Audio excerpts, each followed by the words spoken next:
dar cheia la gât, pe care am purtat-o cu toți. Bă, nu știu că n-au fost neapărat demenți părinții noștri. Copii de 5, 6, 7 ani îi trimiteau la școală cu cheia la gât. Toată lumea știa că ai cheia la gât.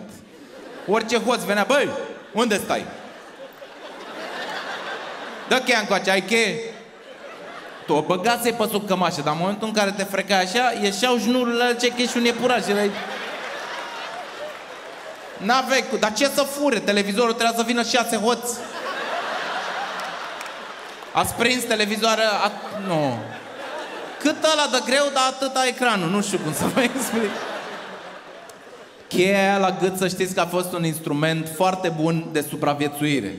Mai ales în legătură cu apa. Când noi jucam fotbal, ce făceam după aia când era sete, bulangia aia de bătrâni nu lăsau robinetul de la Cismea.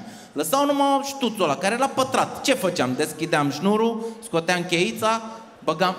Bear Grylls? Nimic!